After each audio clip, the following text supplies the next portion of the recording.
你有没有想过，每天早上睁开眼睛的那一刻，其实就是你大脑向你递交的一份体检报告。这份报告不需要抽血，不需要做核磁共振，不需要跑医院排队挂号，它就藏在你醒来后最初的3到5分钟里。科学家说，75岁以后，人的大脑每天都在经历一场无声的考试，而这场考试的成绩单就写在你清晨睁眼的那一瞬间。这不是危言耸听。根据全球多项脑科学研究，人类大脑从25岁左右开始就已经在悄悄走下坡路了。到了60岁，大脑的重量比年轻时减少了大约 5% 到 10%。到了75岁，这个数字可能飙升到 15% 甚至更高。大脑里的神经元在持续萎缩，突触连结在不断减少，血管在逐渐硬化，就像一台运转了70多年的老机器，每一个零件都在喊累。可问题是，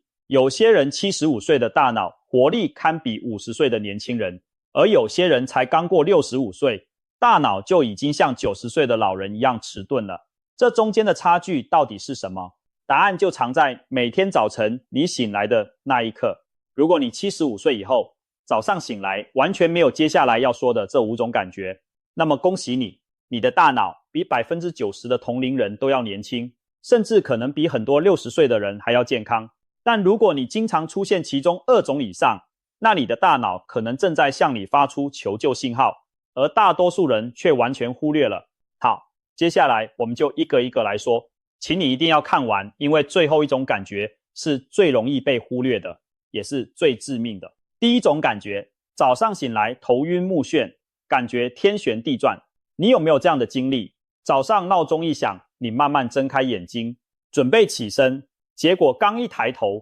整个世界就开始旋转，天花板在转，墙壁在转，床在转，你自己也在转。你赶紧闭上眼睛，双手死死抓住床沿，心里想着等一等，让我缓一缓。过了好一会儿，这种天旋地转的感觉才慢慢消退。很多老人家觉得这很正常，老了嘛，起床慢一点就好了。但科学家告诉你，这种清晨的头晕目眩可能是你大脑正在发出的第一个警报。为什么会这样？我们先来理解一下人体的平衡系统。你之所以能稳稳地站着走路，不是靠2条腿那么简单。你的身体有一套极其精密的平衡机制，它由3个部分组成。第一个是你内耳的前庭系统，它就像一个高精度的水平仪，随时感知你头部的位置和运动方向。第二个是你的视觉系统，眼睛会告诉大脑，我现在在哪里，周围的环境是什么样的。第三个是你的本体感觉系统，也就是分布在你肌肉、关节和皮肤里的感受器，它们时刻向大脑汇报，我的腿在哪里，我的手在什么位置。这3套系统产生的信息，最终全部汇聚到你的大脑，由大脑的小脑和脑干来统一处理、协调，然后发出指令，让你保持平衡。年轻的时候，这3套系统配合得天衣无缝，就像3个默契十足的乐手在演奏一首完美的交响曲。可是当你年纪大了，尤其是过了75岁，这3个乐手开始各自出问题了。内耳的前庭系统老化了，里面有一种叫做耳石的微小晶体，它们原本乖乖待在椭圆囊和球囊里，可随着年龄增长，这些耳石会松脱，掉进半规管里面。一旦耳石跑错了位置，你只要稍微转头或者改变姿势，它就会在半规管里滚来滚去，产生错误的信号，告诉大脑你在旋转，但其实你根本没动。这就是医学上所说的良性阵发性姿势性眩晕，也是老年人最常见的头晕原因之一。与此同时，你的脑血管也在老化，动脉壁上年复一年的沉积着胆固醇和钙质，形成斑块，让血管越来越窄，弹性越来越差。当你早上从躺着变成坐着，或者从坐着变成站着的时候，大脑需要瞬间调动血液供应，可是硬化的血管反应太慢，大脑短暂缺血，你就会感到一阵晕眩。医学上把这叫做姿势性低血压。研究显示，75岁以上的老年人中，大约有 30% 到 40% 会出现不同程度的姿势性低血压，而很多人根本不知道自己有这个问题。更可怕的是，如果这种头晕不是来自内耳或者血压的问题，而是来自脑干或小脑本身的病变，那问题就严重了。脑干和小脑是人体平衡系统的总指挥部，如果它们出了问题，比如小范围的中风、微血管堵塞，那你感受到的就不仅仅是一阵头晕，而可能伴随着说话含糊、吞咽困难、手脚无力等症状。所以，如果你75岁以后，每天早上醒来，起身的时候完全没有任何头晕的感觉，头脑清清爽爽，世界稳稳当当，那说明你的前庭系统运转正常，你的脑血管弹性依然良好，你的大脑、小脑和脑干都在健康的工作，这真的是一件值得庆祝的事情。第二种感觉，早上醒来手脚麻木，感觉手指头或者脚趾头不听使唤，这种情况在老年人中间太常见了。很多人早上醒来，发现自己的手指头像被针扎了一样麻麻的，或者整只手像戴了一只厚厚的橡胶手套，摸什么东西都没感觉。有的人则是脚趾头麻木，踩在地上像踩在棉花上，软绵绵的，不踏实。大多数人的第一反应是可能睡觉压到了。没错，如果你一晚上保持同一个姿势不动，确实可能压迫到神经和血管，导致暂时性的麻木。可是如果你经常性的在早上醒来时感到手脚麻木，而且麻木感持续时间比较长，那你就需要高度警惕了。为什么？因为手脚麻木很可能反映的是你大脑和神经系统的健康状况。我们的大脑是整个神经网络的总控中心，从大脑出发，有一条粗大的高速公路，叫做脊髓，沿着脊椎一路延伸下去，然后从脊髓分出无数条小路，也就是周边神经，延伸到你身体的每一个角落，包括你的指尖和脚尖。当你年轻的时候，这套神经网络畅通无阻，从大脑发出的信号可以在几毫秒之内到达你的手指尖，你的手指尖感受到的触觉也能在瞬间传回大脑。可是当你老了，这套系统开始出现各种问题。首先是周边神经的退化，随着年龄增长，周边神经的髓鞘，也就是包裹在神经纤维外面的那层绝缘层，会逐渐变薄甚至脱落，就像一根电线的外皮破了，信号在传输过程中会衰减、延迟甚至丢失。这就是为什么很多老年人会感觉手脚不灵活，触觉变得迟钝。其次是颈椎和腰椎的退化，75岁以后，颈椎和腰椎的椎间盘几乎都有不同程度的退化，骨质增生、椎间盘突出、椎管狭窄，这些问题都可能压迫到脊髓或者神经根，导致手脚麻木。尤其是颈椎的问题，因为颈椎正好处在大脑和身体之间的交通要道上，一旦这里出了问题，影响的范围就特别大。但最需要警惕的是来自大脑本身的问题。如果你早上醒来，发现一侧的手脚突然麻木无力，同时伴随着嘴角歪斜，说话不清楚，那这极有可能是脑中风的早期信号。脑中风分为缺血性和出血性二种。缺血性脑中风是因为脑血管堵塞，导致大脑某个区域得不到血液供应而坏死。出血性脑中风则是脑血管破裂出血，不管哪一种都是要人命的。研究显示，脑中风的高发时间恰恰就在凌晨到清晨这段时间，因为睡眠过程中人的血压会经历一个自然的低谷期，到了清晨4、5点钟，血压开始快速回升，这个时候血液的粘稠度也是最高的，最容易形成血栓堵塞血管，所以很多老年人就是在这个时候发生脑中风的。那么反过来想，如果你75岁以后，每天早上醒来，双手灵活自如，10个手指头一个一个都能清楚地感受到脚趾头踩在地上稳稳当当，那说明你的大脑到四肢的神经通路畅通无阻，你的脑血管没有出现严重的堵塞或出血，你的大脑还在忠实地履行着它的职责，把每一个指令准确无误地传达到你身体的每一个角落。第三种感觉，早上醒来脑袋一片混沌，像被一团浓雾笼罩着，怎么也想不清楚事情。这种感觉在医学上有一个非常形象的名字，叫做脑雾。什么是脑雾？你可以想象一下，你走进了一片浓雾弥漫的森林，前方的路看不清楚，身后来时的路也看不见了，你失去了方向感，不知道自己在哪里，不知道该往哪走。如果这团浓雾不是在森林里，而是在你的大脑里，那你的感觉就是脑袋昏昏沉沉的，像蒙了一层纱，思考问题特别费劲，注意力怎么也集中不了。明明昨天还记得的事情，今天就想不起来了。很多75岁以上的老人家早上醒来都有这种感觉，躺在床上好一会儿，脑子就是转不动，像一台冷天打不着火的老汽车。有些人甚至需要10几20分钟才能完全开机，才能想清楚今天是星期几，要做什么事情。为什么会出现脑雾？原因非常复杂，但归根结底都和大脑的健康状况有关。第一个原因是睡眠品质差。你可能会说，我明明睡了7、8个小时啊，可是问题不在于你睡了多久，而在于你的睡眠品质好不好。人的睡眠分为好几个阶段，其中最重要的是深度睡眠和快速眼动睡眠。在深度睡眠期间，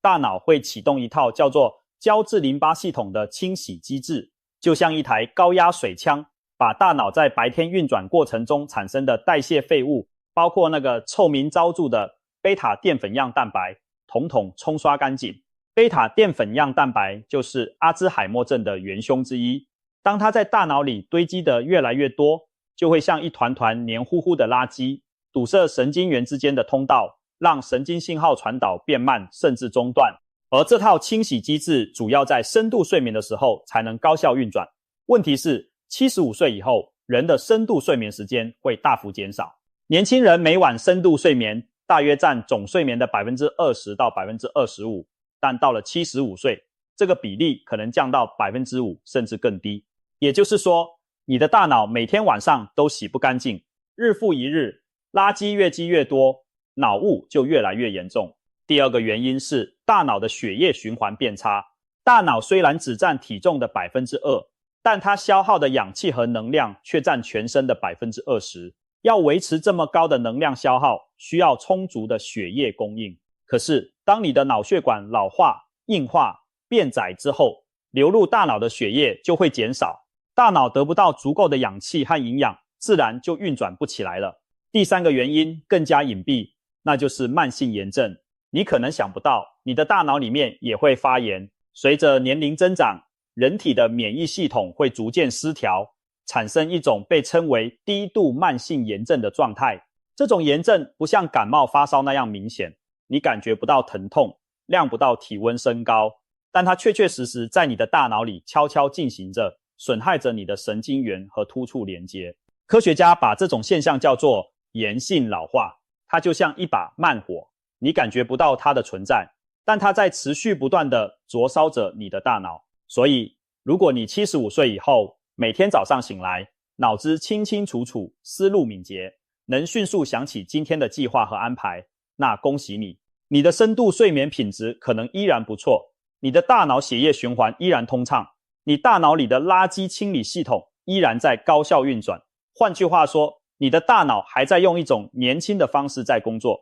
第四种感觉，早上醒来头痛，太阳穴或者后脑勺隐隐作痛。很多老年人对头痛已经习以为常了，老了嘛，哪有不头疼的？这种想法太普遍了，但也太危险了。你知道吗？大脑本身其实是感觉不到疼痛的。没错，你没听错，大脑是全身唯一一个没有痛觉感受器的器官。医生做开颅手术的时候，患者甚至可以是清醒的，因为切开大脑，组织不会让他感到疼痛。那为什么我们会感觉到头痛呢？因为疼痛信号来自大脑以外的结构，包括覆盖在大脑表面的脑膜、头部的肌肉、筋膜、皮肤以及大脑里面的血管。当这些结构受到牵拉、挤压、炎症刺激或者血管扩张收缩的时候，它们就会向大脑发送痛觉信号，你就会感觉到头痛。75岁以后的清晨头痛可能代表着几种不同的情况，每一种都不容忽视。第一种情况是高血压，这是最常见的原因。很多老年人都有高血压的问题，但他们可能并不知道自己的血压在清晨会特别高。医学上有一个概念叫做晨风高血压，说的就是清晨4点到8点这段时间，人的血压会出现一个急剧上升的高峰。正常人的这个高峰是比较温和的，但对于高血压患者来说，这个高峰可能非常剧烈，收缩压甚至能比夜间最低值高出50到60毫米汞柱。当血压急剧升高的时候，脑血管受到强烈的冲击和扩张，刺激到血管壁上的感受器，你就会感觉到头痛，尤其是后脑勺那一片区域。如果这种尘封高血压长期得不到控制，脑血管就像一根反复被高压水流冲击的水管，迟早有一天会被冲破，那就是脑出血。第二种情况是睡眠呼吸暂停症候群，这在老年人中间非常常见，但知晓率却非常低。什么意思呢？就是你在睡觉的时候，因为咽喉部的肌肉过度松弛，气道被堵塞，你会在睡眠中反复出现呼吸停止的情况，每次停顿可能持续十几秒甚至几十秒，一晚上可能发生几十次甚至上百次。每一次呼吸暂停，你的大脑都在经历一次缺氧。大脑是全身对氧气最敏感的器官，缺氧哪怕只有几秒钟，脑血管就会代偿性的扩张，试图获取更多的血液和氧气。这种反复的缺氧在供氧的过程，会让脑血管像一根被反复拉扯的橡皮筋，一整晚都在不停的扩张收缩。到了早上醒来，你的头就像被一只无形的手紧紧的箍着，隐隐作痛。更可怕的是，长期的睡眠呼吸暂停会导致大脑慢性缺氧，加速大脑的萎缩和认知功能的衰退。有研究表明，严重的睡眠呼吸暂停症患者，其患阿兹海默症的风险比正常人高出2到3倍。第三种情况最为凶险，那就是颅内压升高。大脑漂浮在脑脊液里，脑脊液就像大脑的保护水垫。正常情况下，脑脊液的产生和吸收保持动态平衡，颅内压维持在一个稳定的范围。可是，如果脑脊液的吸收通道出了问题，或者颅内出现了占位性病变，比如肿瘤，那脑脊液就会越积越多，颅内压就会升高。颅内压升高引起的头痛有一个很典型的特点，就是清晨起床的时候最严重。因为当你平躺的时候，头部位置和心脏处于同一水平面，脑部的静脉回流会受到影响，加上睡眠中呼吸频率降低，二氧化碳浓度略有升高，导致脑血管扩张。这些因素叠加在一起，会让颅内压在清晨达到一天中的最高点。如果你起床后头痛逐渐减轻，到了上午就好多了，那你就要高度警惕颅内压升高的可能性。所以，如果你75岁以后，每天早上醒来，头不痛，太阳穴不胀，后脑勺不紧，整个头部感觉轻松通透，那说明你的血压控制得不错，你的睡眠呼吸是正常的，你的颅内压力维持在健康的范围，你的大脑度过了又一个安稳的夜晚，像一台保养得很好的精密仪器，随时准备为新的一天高效运转。第五种感觉，也是最容易被忽略却最致命的一种，那就是早上醒来什么都不想做，对一切都提不起兴趣，心里空落落的，觉得活着没什么意思。你可能会说，这不就是心情不好吗？谁还没有个不想动弹的早上？可是如果你是一个75岁以上的老年人，并且这种什么都不想做的感觉几乎每天早上都会出现，持续好几个星期甚至好几个月，那这就不是简单的心情不好了，这很可能是你的大脑在发出最后的求救信号。医学上把这种状态叫做沉重穆轻，是老年忧郁症的一个非常典型的特征。什么意思呢？就是早上起来的时候，情绪最低落，觉得整个世界都是灰色的，什么事情都没有意义，不想见人，不想说话，不想吃饭，甚至不想活。但到了下午或者傍晚，情绪会稍微好一些。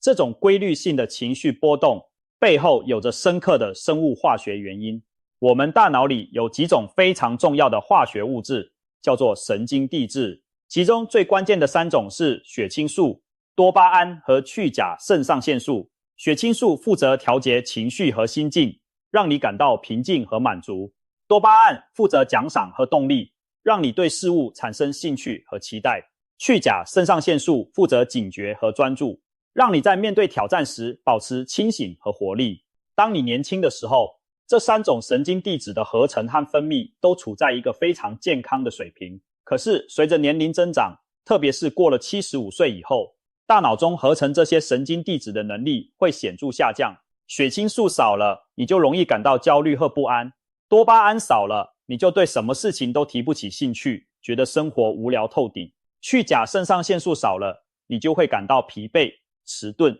缺乏动力。而为什么是早上最严重呢？因为这些神经递质的分泌有一个昼夜节律。正常情况下，清晨时分，你的大脑会大量释放这些快乐化学物质，让你元气满满的迎接新的一天。但如果你大脑的神经递质系统出了问题，清晨恰恰是它最虚弱的时候，就像一家工厂上午刚开工的时候产能最低，要到下午才慢慢提上来，所以你早上感觉最糟糕，下午会稍微好一些，这就是沉重木轻。可怕的是，老年忧郁症常常被忽视和误解，很多子女觉得老人家嘛，年纪大了就是这样，把它归结为正常的衰老，甚至很多老年人自己也觉得我没有忧郁，我只是累了懒了。但研究清楚地显示，老年忧郁症不仅仅是情绪问题，它会实实在在地损害你的大脑。长期的忧郁状态会导致大脑中一个叫做海马回的结构萎缩。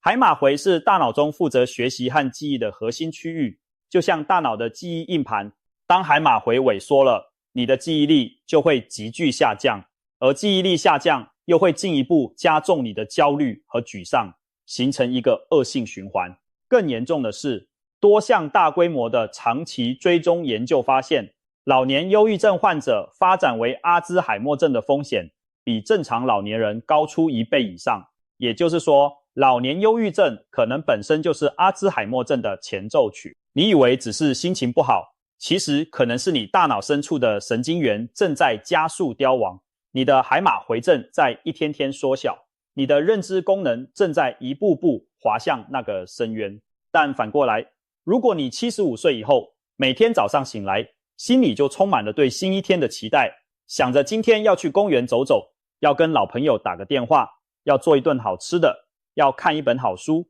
觉得活着真好，那么恭喜你，你大脑里的快乐化工厂还在高效运转，你的血清素、多巴胺和去甲肾上腺素的分泌水平都很健康，你的海马回饱满结实，你的大脑年龄可能比你的实际年龄年轻了10岁甚至20岁。好了，5种感觉我们都说完了，我们来做一个总结。75岁以后，每天早上醒来的那一刻，就是你大脑给你的一张成绩单。如果你没有头晕目眩，说明你的平衡系统和脑血管还很健康；如果你没有手脚麻木，说明你的神经通路还很畅通；如果你没有脑雾混沌，说明你的大脑清洗系统还在高效工作，大脑供血充足；如果你没有清晨头痛，说明你的血压稳定，睡眠呼吸正常，颅内压力正常；如果你没有什么都不想做的空虚感，说明你的神经递质系统还很健康，你的大脑还在用一种积极的方式来迎接每一天。5项全部通过的人，我可以非常有信心地告诉你，你的大脑健康程度超过了同龄人中 90% 以上的人。你可能觉得我就是一个普通的老头子、老太太，但其实在科学家眼里，你拥有一颗了不起的大脑。那么问题来了，是什么让一些人的大脑到了75岁甚至80岁、90岁还能保持如此年轻的状态，而另一些人却在60几岁就已经显现出种种衰退的迹象？科学家研究了全世界那些大脑老化速度最慢的老年人，他们称这些人为超级老人。他们发现这些超级老人有一些共同的特点。第一，他们几乎都保持着规律的身体活动，不一定是剧烈运动，可能就是每天走路半小时到1小时，或者做做太极拳、打打羽毛球。运动能促进大脑分泌一种叫做 BDNF 的蛋白质，这个东西就像大脑的营养液，能促进新的神经元生长，增强突触连结，延缓大脑萎缩。有研究发现，坚持有氧运动的老年人，其海马回的体积比不运动的同龄人大了 2% 左右。你可能觉得 2% 不多，但要知道，正常情况下，海马回每年都会萎缩 1% 到 2%， 所以这 2% 的增长相当于把你的大脑年龄倒退了1到2年。第二，他们都保持着活跃的社交生活，这一点非常重要，但常常被忽视。大脑是一个社交器官，没错，你的大脑进化的一大驱动力就是社交需求。在人类的进化史上，那些能够更好地理解他人、建立关系、合作互助的个体，才更有可能生存和繁衍。所以我们的大脑有很大一部分区域专门用于处理社交信息，包括辨认面孔、理解他人的情绪和意图、进行语言交流等等。当你和朋友聊天的时候，你的大脑其实在进行一场高强度的全脑运动，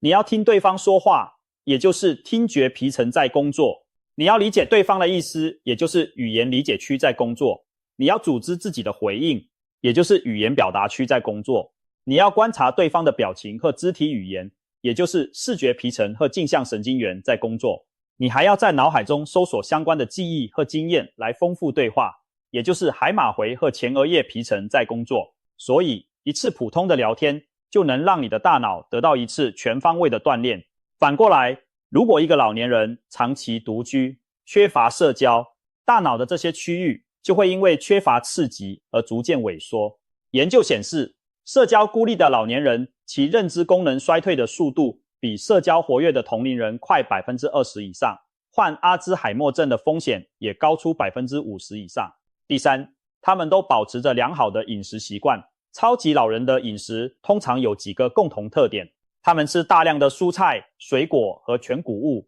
摄入丰富的 Omega-3 脂肪酸，这些都是大脑最需要的营养物质。而同时，他们很少吃高糖、高盐、高饱和脂肪的食物。有意思的是，科学家在研究地中海饮食的时候发现，长期坚持地中海饮食的老年人，大脑灰质的体积明显大于不坚持的同龄人，认知功能也明显更好。第四，也是最神奇的一点，他们都保持着对生活的热情和好奇心。这些超级老人不一定是科学家或者艺术家，他们可能是普通的农民、工人、家庭主妇，但他们有一个共同的特点，就是对这个世界始终充满兴趣。他们可能80岁了还在学下棋，90岁了还在种花，100岁了还在看报纸，跟人辩论国际大事。这种好奇心不仅仅是一种性格特质，它在生理上也有实实在在的好处。当你对一件新事物产生好奇的时候，你的大脑会释放大量的多巴胺，这种奖赏信号不仅让你感到愉悦，还能强化你大脑中的学习和记忆回路。换句话说，好奇心就是大脑的永动机，只要你还在好奇，你的大脑就永远不会停止学习和成长。说到这里，我想起一个非常有趣的研究，科学家们追踪了一群修女长达几十年，因为修女的生活方式非常规律，排除了很多干扰因素。结果他们发现了一个令人震惊的现象，有一些修女在去世后解剖大脑，发现他们的大脑里已经布满了阿兹海默症的典型病变，包括大量的贝塔淀粉样、蛋白斑块和神经纤维纠结。按照正常的医学逻辑，这些修女在生前应该表现出严重的失智症状，可事实却是，他们在生前一直保持着清晰的认知功能，直到去世前都能正常的阅读、写作和交流。科学家把这种现象叫做认知储备，意思是这些修女因为一生都在进行智力活动，读书、写日记、教书、辩论，他们的大脑建立了一个非常强大的备份系统。即使阿兹海默症的病变已经摧毁了一部分神经回路，大脑也能迅速启动备用线路，绕过损伤的区域，继续正常运转。这就像一座城市的交通系统，即使主干道被堵住了，还有无数条小路可以绕行，整个城市的交通依然畅通。这个发现给了我们一个巨大的启示，大脑的健康不仅仅取决于你有没有得病，更取决于你一生中积累了多少认知储备，而这个储备永远都不嫌晚。哪怕你已经75岁了，哪怕你已经80岁了，只要你今天开始让你的大脑动起来，开始学一样新东西，开始跟更多的人交流，开始让你的好奇心重新燃烧，你的大脑就会开始建立新的神经连结，就会开始积累新的认知储备。大脑的可塑性是上天送给人类最伟大的礼物之一，它不像骨头断了就接不回来，不像牙齿掉了就长不出来。大脑是一个永远在变化、永远在重塑的器官，直到你生命的最后一天，它都还在试图建立新的连接。你要做的只是给它机会。所以最后让我们回到今天的主题，75岁后早上醒来，没有这5种感觉，没有头晕目眩，没有手脚麻木，没有脑袋混沌，没有清晨头痛，没有心灰意冷，那就说明你的大脑非常健康，比 90% 的同龄人都要年轻。但即使你现在有其中的1-2种感觉，也不要害怕，不要气馁，因为我们刚才说了，大脑是有可塑性的，它永远在等待你给它一次重新变年轻的机会。从今天开始，每天走走路，多喝水，吃得健康一点，跟朋友聊聊天，学一样以前从来没接触过的东西，早点睡觉，让大脑好好的洗个澡。也许几个月后，你某天早上醒来，会突然发现，咦，脑袋清楚了，手脚灵活了，头不晕了，心里还挺高兴的。那一刻你就知道，你的大脑正在变年轻。你知道吗？这个世界上最了不起的事情，不是登上月球，不是发明电脑，而是一个70、80岁的老人，每天早上睁开眼睛，清清醒醒，明明白白，对这个世界依然充满好奇，对身边的人依然充满关爱，微笑着开始新的一天。这就是人类大脑最伟大的奇迹，而你正在创造这个奇迹。